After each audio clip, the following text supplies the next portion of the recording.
listening to PetLifeRadio.com.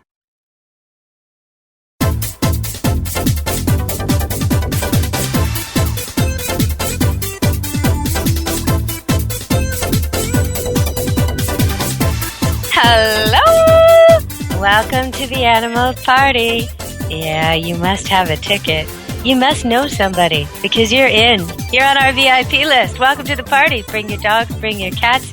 Today, we've got a guest you've heard before. I have her on every few months or so to talk about what's the newest, coolest stuff out there for pets. I'm talking about Stacy Mantle from Pets Weekly magazine. So she'll be joining the show later, and we'll be talking about her website and how it helps you figure out what to get and what not to get, too. So you really don't have to waste your money trying stuff that doesn't work. You just look up your product, the thing you're thinking about getting, and you'll see her best picks. So we'll talk about that later. But before we have her on the show, oh yeah, and also, she's going to be in Arizona doing something really big, and I'm not sure what. And I'm dying to know. So we're going to ask her all about that. There's something big going on there, I think next weekend. So I really want to know about that. What's going on in Arizona? Everybody who loves dogs and cats and can get to Phoenix ought to. Coming up. So we'll find out what that's all about. But before we get to that, I have a lot of animal news from the summer. Some strange things have been happening. And one of them is that cats are going missing. And, it's awful. The reason is not what you might think. So I'll just tell you about this little story here. It's hard to get my head around this, but in an area right near Vancouver, so just a very busy, congested suburb full of shopping malls and apartment buildings and townhomes and that kind of thing, a very, very dense area of people, an area called Richmond, where the airports are and lots of people. At any rate, in that neighborhood, a 17-year-old Siamese cat kokanee was cornered by two raccoons in his driveway and dragged away screaming. And everyone saw that. It's just horrible. It was at 5:30 in the morning, and his wife, Wendy, woke up, and she ran outside, and she tried to stop it, and she was using a garden hose, and nothing worked, and kokanee's gone.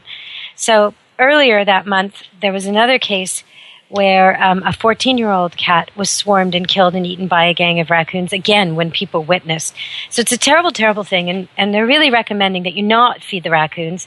So even though it might look like a Disney film to look out your backyard and see this bird feeder just covered in birds and all the things they kick to the ground, the seed all over the ground, and there's a squirrel and a raccoon and your cat all enjoying the summer day. Okay, it's not a Disney film. These raccoons, when they're hungry or when they feel like it or when it looks easy, they will eat an old cat. So if you love your cats, keep them inside. That's what the experts say. If you must let them outside, and I understand people who do, then bring them in at night and don't feed the raccoons. Get the kind of feeders or don't have feeders at all so that you're not endangering the birds by your cats, but also inviting all this wildlife into your yard when you've got victims there. I mean, in some ways, our cats are predators, right? They hunt mice. They're part of the whole catch and kill thing out there in the wild. But in other ways, they're very, very small. So they are prey to many, many things, many hungry things. And you just don't want that happening to your family pet. So I wanted to just give you the heads up on that situation with the raccoons. I've always felt uneasy when I've been visiting people and seen this phenomenon when there's raccoons mixing with cats or dogs. I've always felt uneasy about it because the raccoon can in an instant decide to kill your cat or your dog. They have talons. It's not that it's like razor blades on their paws, and their paws have thumbs. So they truly are amazing hunters. It's a very rare dog that can handle a raccoon. Now, I do know one who did. Big, giant Rottweiler. You can see his picture on Deborah Wolf Pet Expert on Facebook. I've got him posted there. He passed away last year, but I had some great pictures of him taken, and he's got a head like a cow. And one of those times when the raccoons were harassing pets here and getting into the garbage and that sort of thing, we told the dog, go get, thinking he would chase them away. But instead, he caught one and killed it instantly, almost splitting it into two pieces. It was really quite graphic and surprising because I was not expecting that. So after that, I never did send him that way again. And I've tried to live trap them and remove them. Sometimes you learn the hard way what a dog's capable of. But But in that case, it really is an enemy to you. And it's hard to get your head around that if you really love animals. You know, I've spent time with raccoons, and they're bright, and they're interesting, and they're trainable. And I really enjoy it when I've met one who's been rescued and rehabilitated and is used for education. And I get to hold it and have it crawl around on top of my shoulders and all this kind of stuff, even on my head. I mean, I really like them. But at the same time, if they're going to come eat my kitty, well, I've got to draw the line somewhere. So in my case, I use live traps and relocate them. Hard to find a place to relocate them, though. Be careful you're not relocating them into somebody else's backyard, giving your neighbor a problem. So that's what's going on with the raccoons here. And on the other side of the world, cats are a problem in a whole different way. In Australia right now, they're talking about a curfew for cats. They're saying that in all the suburbs of Sydney, they want people to voluntarily put their cats in every night, no matter what. Only they're not saying it because they're worried about their cats being taken like we are here. They're actually worried about their endangered species, and one in particular, the possum, which comes out at night. And while it can get hurt by dogs, if a dog catches one, he'll kill it. It's very rare for them to get caught by dogs because they're tree dwellers. Well, that's perfect for cats. Cats climb right up the trees and kill the little possums. And they've got this huge program to reintroduce them to the area, ringtail possums. And they're just worried that the cats are going to into their rehabilitation efforts because the cats in that area have been logged killing 564 of these animals last year alone. So you can imagine what that does to the endangered species and the people trying to get the numbers up if the cats are out there just killing off their efforts. So we have to be really aware of how our pets are interacting with wildlife in all kinds of ways as we wander through our lives in our cushy little human circles, not so much thinking about what's going on outside. I have just one more story for you, and then we're going to see if we can get through with Stacy and find out what's going on in Phoenix, Arizona, a place that I think of as always sunny and hot and so tempting. Well, right now it's actually sunny and hot here. Vancouver's been enjoying a couple weeks of summer weather. And we're all out enjoying it, that's for sure. It's too bad the kids had to go back to school right after the sun came out. But it's nice for us mummies. Okay, so we're going to go back to the news here. And this is interesting. I've always said and argued that a good dog, loose, makes everyone safer. And I've had to argue this at Parks Board meetings and off-leash dog park meetings and bylaw meetings and all kinds of stuff over the years because I used to do this kind of advocacy work. And, you know, a good dog off-leash protects everyone in the park. A good dog off-leash will find the conflict and deal with it. And there was an example of this last year in Florida where a pit bull that was, nobody even knows who owned it, was wandering around, and a woman with a 2-year-old on a swing unloaded the 2-year-old and was carrying him to her car, and the man pushed her and tried to steal from her or perhaps abduct her. No one really knows what he was trying to do. But he pushed her, and the kid fell out of her arms, and she was against a car, and out of nowhere, came this loose dog, this loose pit bull, right? Enemy number one, we think. Yeah. Okay. He comes out of nowhere and corners the guy and roughs him up, and she's able to call police, and police come. And in the end, they took the dog to a rescue society, and she said that if it didn't have a home, she would take it. So it's a good ending for everybody. But there's lots of examples of this. I see it all the time. I see it all the time because I used to walk off-leash dogs in groups in parks and forests. And I would see people change their behavior when they saw me coming. And I know that I was a safety zone. Any woman jogging, anybody who wanted to be alone in the woods and not be pestered could be anywhere near me. And they weren't going to be followed, pestered, harassed, scared, threatened, or worse. And so, you know, in those same woods, there have been women joggers gone missing. There have been attacks. But not when there's loose dogs around, there isn't. And that's why I think it's so, so important. Well, in this case, a man was jogging on the trail in North Vancouver. So again, just a suburb of Vancouver. Sort of up in a mountainous, beautiful area, though. He's jogging along the trail, and he gets attacked by a black bear. So this is what he says. Excuse my language. I'm going to quote him anyway. He says, "It was a large black bear, and he was hauling ass after me," Smith said. "I didn't know what to do. I was in a state of shock, and I started running as fast as I could." So he said the bear was still closing on him when he ran out of breath. He jumped into the bush, and he tried to hide between 2 logs. Yeah, like a bear's going to fall for that. Anyway, I love the way people underestimate these bears. But the bear found him and stood up on his hind legs and was looking down on him. And that's when, he heard some dogs barking. Now, they weren't even big dogs. There were 4 dogs with a dog walker. And what happens is the 4 dogs were on a trail. They were accompanied by a professional dog walker. They were all off leash, and they heard what was going on. They ran over and chased it off. And this is what the guy says. If those dogs didn't show up, all the bear would have done was step into the bush and maul me. I would have been his lunch, said Smith. It was the dog walker, Valerie Van Brugel, who heard his cries for help. I hear a help, help from the shrubbery. So without thinking, I charged towards the bear to scare him off, she said. The dogs did scare the bear away. But then Smith, the runner, bolted. Yeah, he's not such a good guy, is he? So he leaves her there. This woman rescues him with her 4 little dogs, and he takes off and leaves her there with the bear. I'm not too impressed with this guy. Anyway, so he leaves her, and one of her dogs is trapped on the other side of the bear, and she says, he completely bolted. So the bear is still coming at us, and I'm trying to find my dog. And the bear is between me and the dog, so I can't really get to him, but I can't really leave. She's one of my girls, says the dog walker. So eventually she was able to rescue her dog, and she gets out of there. She was totally exhausted. Now, I saw several interviews with these people, and there's a few things that come to mind with this. The guy is unbelievably stupid. I mean, some of the things he said when being interviewed, he said he thought, okay, this is one of the things he said, he thought he could outrun the bear because he's an elite athlete. That's what he thought. I don't care if you're the fastest man in the world. It's a bear, okay? Bears are faster than humans, number one. Number two, he decided not only to try and outrun it, but to outrun it downhill. You've got to be kidding me. You've got to be kidding me. How could anyone outrun a bear downhill? They're like a Mack truck or a tank. They don't even have to run. They can just roll.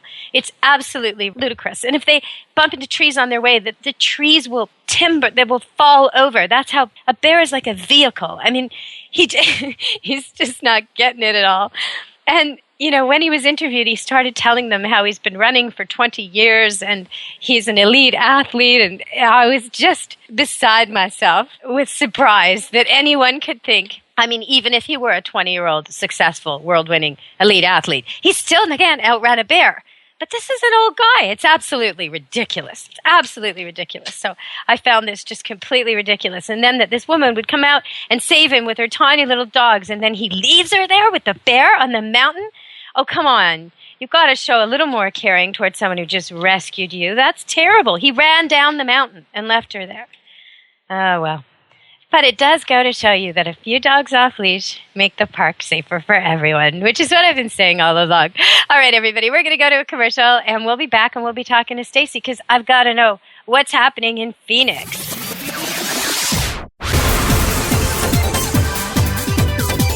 Don't go anywhere, because the best is yet to come. Stick around. Buster, you're telling me my dog food products can't go on your shelves? That's right. Didn't pass one of my Petco certified nutrition checklists. Sorry, Wayne. Who made these checklists? Geniuses. Very smart guys. Well, it's good enough for most grocery stores. Do you see cheese puffs on my shelves? Mayonnaise? Soda pop? No. That's because I ain't running no grocery store, Wayne. Your pets will get better nutrition. I guarantee it. Petco, where the healthy pets go. Enter the code PARTY10, PARTY, the number 10, and get 10% off any order. No minimum at petco.com.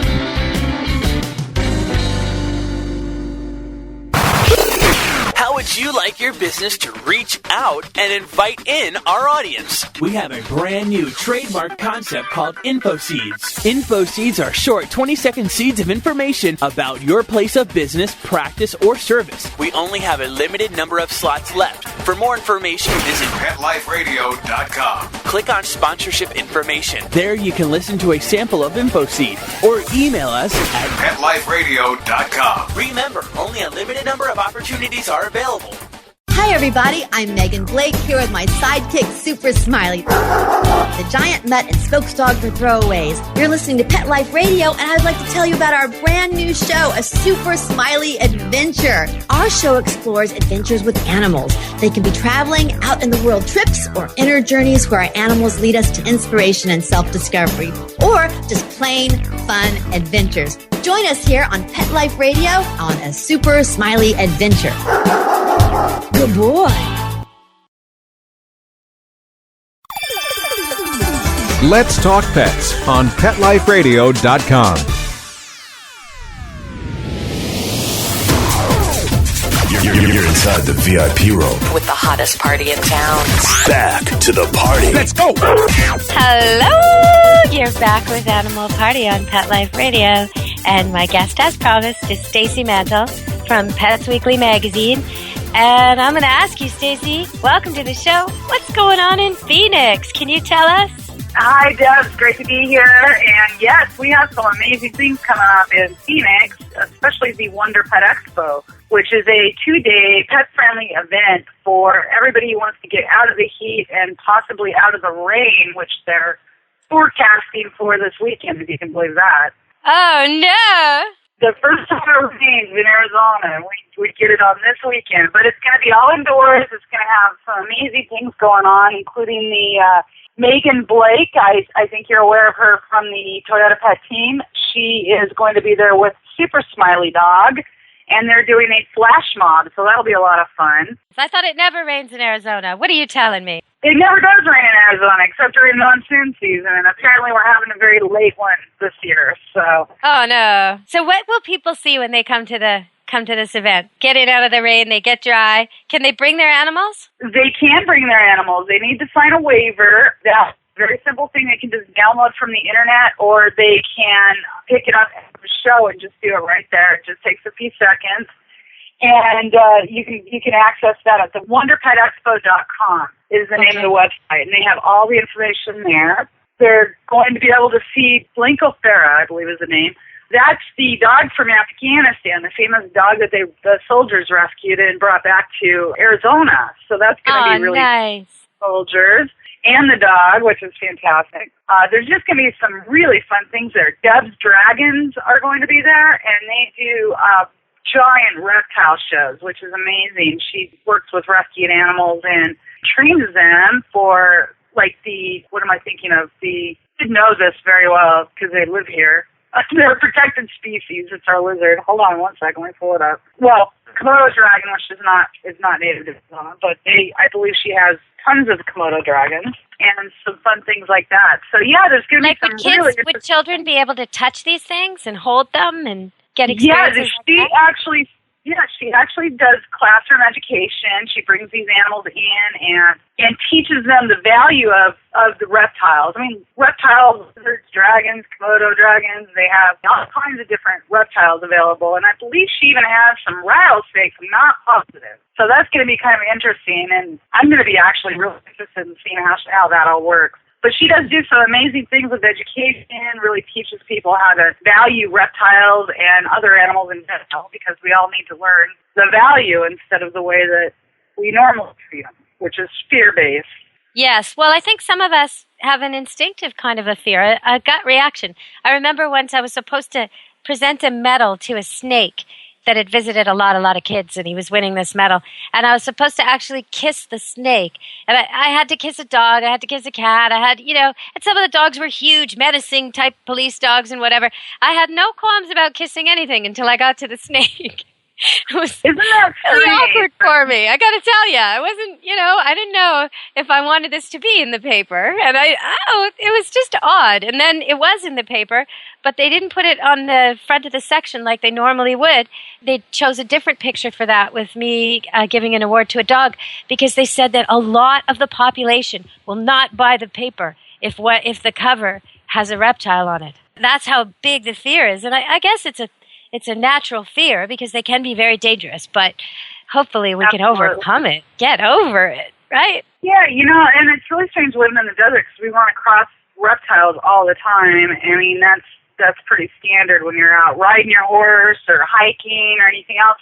And I think it's a good fear to have. I mean, on some level, but I think we take it, of course, as humans, take it to a different level and end up abusing these animals or letting our fear kind of rule the way that we treat them. So I think the education behind it is really critical. So what doggy things will they find? Oh, they're going to have so much fun with their dogs here. There's going to be 100, I believe it's close to 100 vendors that are going to have all their products there and services profiled, and you can just kind of go from booth to booth and see all the fun stuff.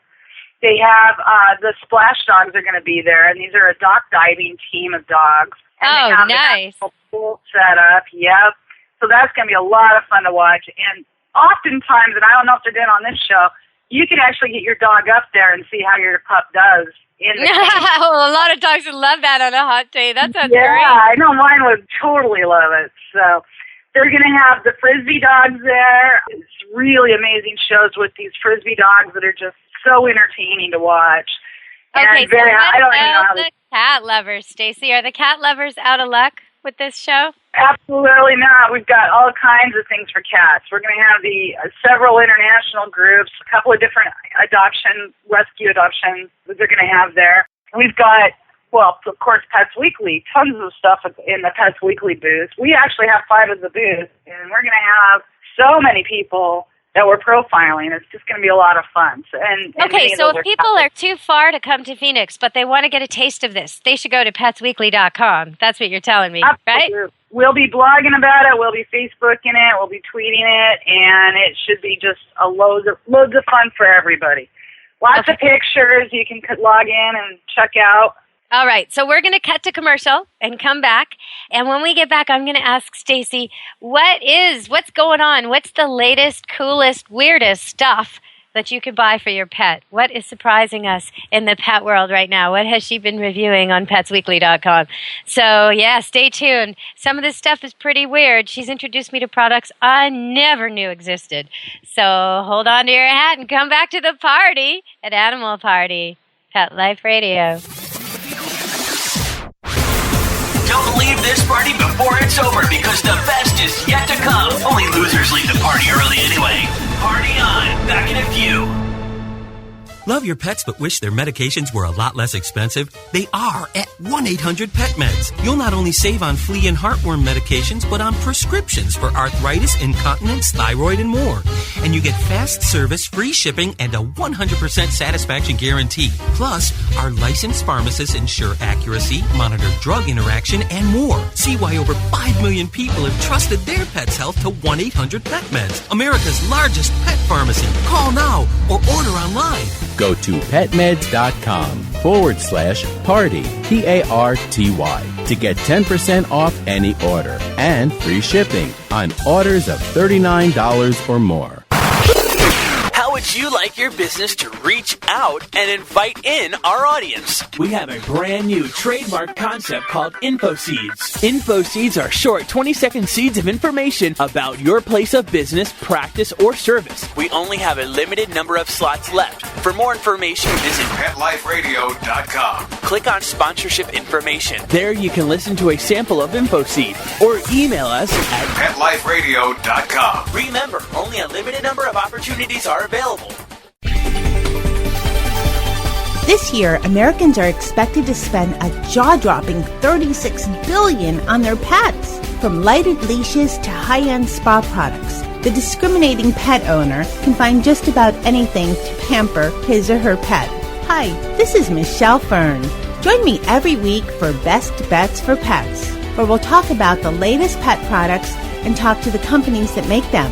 Best Bets for Pets, every week, only on PetLifeRadio.com.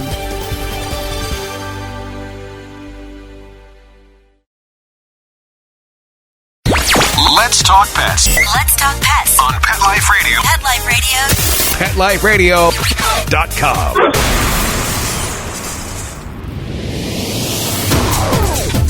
You're inside the VIP room. with the hottest party in town. Back to the party. Let's go. Hello! Welcome back to the party. You're an animal party. You must be an animal. Or maybe you've brought one with you. So we're here with Stacy Mantle from PetsWeekly.com, Pets Weekly magazine. And she's going to tell us what is weird and wild and terrific in the pet world right now. What kind of stuff is out there that we just don't know about that we should? We've got some really fun things this time. We've got a canine doggy shower that actually is a portable doggy shower for you to put on your car window. And you can hose your dogs off after a day at the dog park so you're not putting muddy pups inside the car. It's a great little product. That's brilliant. I could have used that when I was a dog walker 20 years ago. Oh, brilliant. Absolutely. And then in the event that you do put your dogs into the car when they are muddy, which you probably won't do if you have the doggy shower, we do have some really amazing car accessories that cover up the entire back seat and act as almost a net for for the animals to keep them out of the front seat, which is, as you know, one of our big campaigns is traveling safely with pets. So that's a really important. I think some people don't realize that when there's an accident, if your dog's just loose in the back seat and you slam on the brakes, he can go right through the front window, which is bad for him. He'll end up caught in traffic, run over, dead from the impact, full of glass. But it's also bad for the other drivers because he might end up going through their windshield.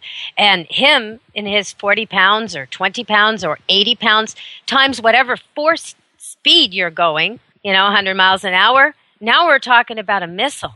So it can really cause a lot of problems when, if dogs were secured properly, it would have been a fender bender, Yeah, there were a couple of studies out on that, and it was something, I need to check my numbers, but it was a 10-pound dog would turn into a missile going, I believe it was 95 or 96 miles per hour at that point, at a 35-mile-an-hour drive or impact. So it literally it's a horrible, horrible thing to have happen. And one of the other things that we like to talk about is the pet net. And this is something that helps your pet stay secured. I mean, hopefully you're using a harness from Kurgo, and you're using the zip line. That's what we use for our big dogs. But assuming that you don't have that, or even if you want some additional backup, the pet net is wonderful for this. And it just kind of strings along to the back of your car, in between the driver's seat and the back seat. And in the event of an accident, it will stop your dog from coming through the windshield or climbing on top of you and acting as a distraction. Well, another thing that's really dangerous in the car, and people don't think about this, is little dogs, but also toys. If a tennis ball, say your lovely dog, is playing with a tennis ball in the back seat, and he drops it, and you're on a hill, and it rolls under your seat and under your brake pedal, you've now got a big problem. So I don't like the balls in the car. And, my dogs are ball dogs. I've always got balls in the car. I have to really keep an eye on where they are and that they're all boxed up and there's no loose balls in the car, because this could be really dangerous. And a little dog can do that too. A little dog can crawl under your brake pedal. So don't have the dogs loose crawling around, even though it seems cute. Don't. The other thing I guess we should add to this right now, you've got rain, but the rest of the world seems to have sun, and you'll have sun again soon. Don't leave your dog in a car. Don't crack the window an inch and think it'll be fine because you're just going to the bank machine. It's not fine. Take your dog with you. Take him on a leash. It's so much better. Or don't take him at all. Leave him at home. But don't leave him in that car. Not even for a minute. We've had several incidents here this summer, and it's not even that hot where I live. But we've had several incidents, and not just with dogs, not just with pets, babies and elderly people. People just don't seem to understand how dangerous it is in a closed car. Absolutely. And it's so absolutely critical down here. In fact, there is out on the market, it's called Keep Doggy Safe Dog Car Thermometer. So you can actually see what the temperature is in your car. Now, here's the issue. It only goes to 160 degrees. And our interior of our car maxed that temperature out. It was about 9 o'clock in the morning. When it's 110, 112 outside, that car is going to be, we can literally cook a roast in our car. I've done that before, not for fun. While we're talking about this, when you are in hot circumstances, touch the pavement with your own bare hand before you expect your dog to walk on it. Because we wear shoes and we don't even notice. And our dogs have their bare feet. And sometimes it's just a matter of allowing him to walk on the grassy edge or the white sidewalk as opposed to the black tar. If you felt it, you'd realize it. But you're actually asking him to hurt himself to follow you if you don't think about these things. So shade is important, water's important, sunscreen's important if your dog has pink pigment or bald spots, blue eyes. These are kind of giveaways that the dog might have a problem with sun. So you got to use sunscreen on them. And they're special products because some of the stuff we use will give dogs diarrhea because they lick it. So you got to make sure you use the right stuff. But make sure your dogs always have access to cool water. Tie the water and secure it so they can't tip it over if they're left all day. If there's not going to be shade where the water is, then have two set up so that there's always a cool source of water for your dogs. Really think it out, and they'll do much better. And the older the dog or the younger the dog, so elderly and puppies, suffer much, much more from heat than anybody else. So if your dog used to love to go for a run no matter what, but now he's 8, 9, 10, 11, 12, don't take him in the heat of the day. don't take them for that run. Just take them for a walk, or better yet, go in the morning, go at the night.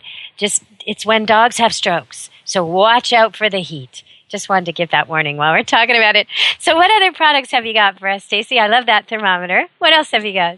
Well, let's talk about what happens if your dogs do get burned or do have problems with their paws. We have some really neat products out from Natural Paws, and it's a product called Sweet Peas Tender Paws.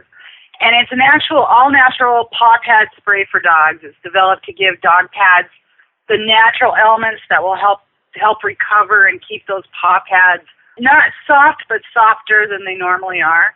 So if you have a dog that has really cracked pads, this is a really ideal product for them. Sometimes a dog will lick itself excessively.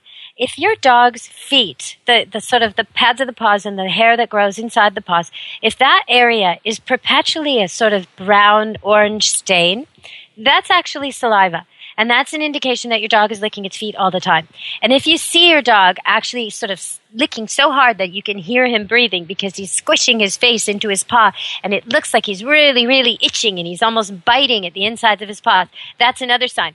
Both those point to the idea that there's probably an allergy, and most likely a food allergy, because dogs sweat through their paws. So I just wanted to point that out. If you've got a dog that has these stains on its feet, or it's always scratching and itching at its feet, you might think, oh, I need that cream, that it's dry pads, but it probably isn't. It's probably allergies. And then you have to look at what you're feeding your dog, what's the major protein, what else is in the food, and maybe make a switch and see how that goes. Absolutely. That's a really good point. And in fact, it's funny. You say we have a couple of things for allergy-prone dogs. One of them is called doggy goo. I don't know if you've ever heard of that, but it's an allergy preventative for dogs. It's 100% natural, and they eat it just like they would a treat. It's kind of like peanut butter, and it helps them get rid of some of these allergies a little bit easier. It almost sounds like bee pollen for humans. It's very similar, and it works on the same premise. Yes, it's wonderful product. The other thing, when they have allergies or they're prone to that kind of really sensitive skin, Dermagic, is, you've heard me talk about it before. They just have some amazing products out. They have the skin rescue lotion when it turns into something like a hot spot, and hopefully you're grabbing it before it becomes a hot spot. But hot spots are really, really critical in the summertime. You have to keep an eye on them, and we had a bout with MRSA not too long ago with my husband, and of course we were worried about the animals getting it. That's something that animals and people can get, and it's very, very dangerous. So stopping things before they become an infection is really critical. And Magic and Doggy Goo, those are the kinds of things that I like to use that are all natural and safe for the pets and really help them. Yeah, when you say hot spot, people might not know what you're talking about. If they own a golden retriever and they live in a very hot climate and the dog swims a lot, they probably know what you're talking about. But if they don't, they probably don't know. It's all of a sudden a spot will appear on the dog. Usually, like I'm saying, golden retrievers or a dog that has a lot of hair and is in the wet a lot, usually. And it's usually going to be around the ruff, so the neck region where it's the most hairiest. But sometimes it's around the backside. Sometimes it's a hairy part there. And what it is it can be the size of a dime when it starts. And it just looks like your dog has some kind of little owie. Maybe you had a scratch or a mosquito bite or who knows. You just sort of picked it. And then you go have a shower and you come out of the shower and it's the size of a quarter. And then you make breakfast and you finish breakfast and you think about calling the vet and it's the size of the palm of your hand. And if you accidentally can't deal with it or you weren't there and didn't notice this and you come home from work later in the day, most of the hair on the dog's neck is now gone and it's red and it's oozy and it's sore and it looks inflamed and the dog is miserable and he's on his way to getting a fever. He's on his way to having a really bad infection. So you're going to end up with the area shaved, probably a steroid, probably antibiotics, and no explanation of what really caused it or what you can do to stop it.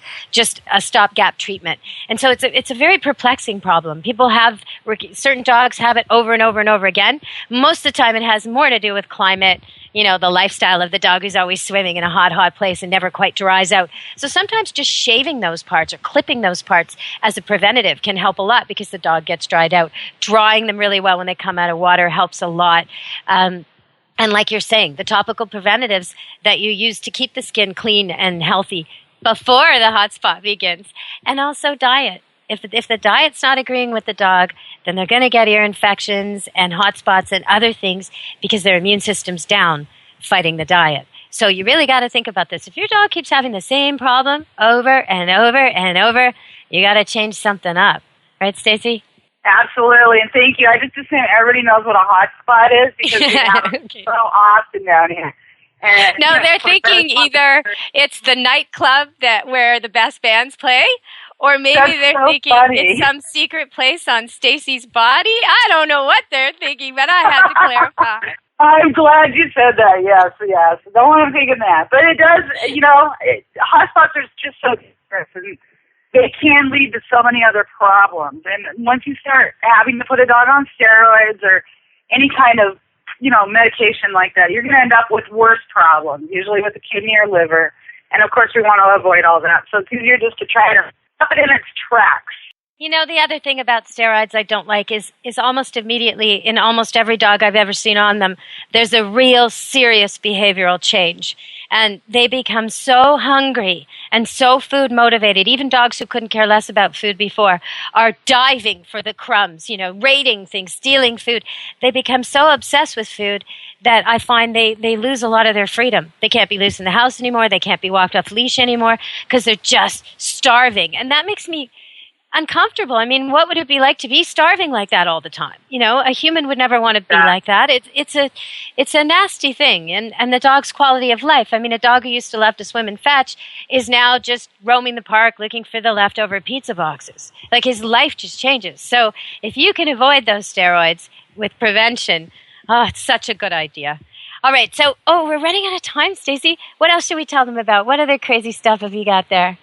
Okay, let's talk about the new GPS tracker. I don't know if you've heard of this yet, but it's by Qualcomm, and it's called TAG.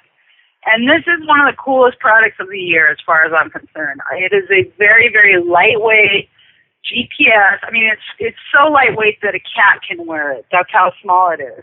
Okay. And that's the first time we've come out on the market with something like this. Up to this point, they've always been too heavy. They need to be charged every day. This is a tracker that doesn't need to be charged until every 30 days, so the dog can wear it all the time, which is really great as far as I'm concerned. How much is this thing? This is $200 total. That includes the charging unit, the collar, and it fits on any collar. It snaps on. It's a little tiny device, snaps on your collar. You can change it from dog to dog without having to reprogram everything. You can set limits. It has, like in a fencing area, you can, as soon as that dog breaks up that imaginary fence you created, it will send you a text message or call you and let you know your dog's out of there. If it pops off the collar, it will tell you that it is disengaged from the collar. Like, it knows, it's smart enough to know that it's dropped off the collar. Wow. And you can go that tracker. So people won't, literally, you won't lose your pet anymore. They won't go missing. You won't. I mean, honestly, it's such an amazing, wonderful thing. Now, the other cool thing is you don't have to buy the unit 80 times. You can buy multiple collars that can be charged on the same unit. Oh, so nice. If you have one unit that's $200, eventually they're going to be able to come out with the other collars here that you can buy individually and all have them tapped into the one unit. So if you want to buy, it takes 2 hours to fully charge. Once it does, it sends you a low battery notification saying, hey, you're at 25%, go throw it on the charger real quick. Only takes 2 hours to get to a full charge. And it's just one of the most amazing things that we've seen this year. I know that people is really cool. Yes, that is really cool. And I could see applications for this with people suffering from Alzheimer's, with autistic kids. I can see all kinds of great applications. It's really amazing. In fact, it's so detailed and so amazingly I don't even know how to say it. Very focused on where it can track the dog. So say that you want to see what your dog's up to during the day. You can actually see the dog moving around in the house. That's eventually where they're going to be taking it to. And we've just seen some. But is it always emitting a signal, or does it? Is the dog? See, I worry about the signals I don't see in my home and around me and my animals. Is it constantly emitting a signal? It is. It's working and communicating with the base station. So you can tell where your dog is at any given time. Now, you can turn it off at any given time, and I believe you can turn it off remotely. So if there's something in your home and you don't want somebody to accidentally or intentionally try to find out where your dog is in the house so they can break you in, you can actually turn that off, or they won't be able to access that until you need to have it accessed. And then could you turn it on if your dog goes missing, but leave it off the rest of the time? Yeah, you could absolutely do that. Oh, that's handy. You know, if you want to take your dog for a walk or you're home with them, something like that, you can just hit the trip button and you're ready to go. There's no signal emitted. It's not going to send, identification notices. It's just a really amazing product, and where they're planning on taking this is just even more amazing. So I'm really excited about that. It looks very, very... It's ingenious. It's very clever. Okay, so Stacy, they can find more information about this event on your website, right? Do you want to give it out? Yep, absolutely. It's www.petsweekly.com, and we have all the information on the tag unit. We've got everything we've talked about is on there. If they want something to do, and they're near Phoenix this coming weekend, what should they do? Head over to the Wonder Pet Expo and come by booth 16 and say hi to us all. We've got some really fun things going on there. Now, my suggestion for you, if you're going to this thing, is bring with you a tote bag, at least, because it's almost like Halloween. All these vendors represent different businesses, and they're all trying to wow you with their products. So there's going to be doggy treats and kitty treats and toys and samples, and you're not going to have enough room for all the stuff you get. So bring a bag. That's my suggestion. Absolutely. Yeah, and they'll even have bags for you. I know that we'll have them, so you can swing by our booth and pick one up.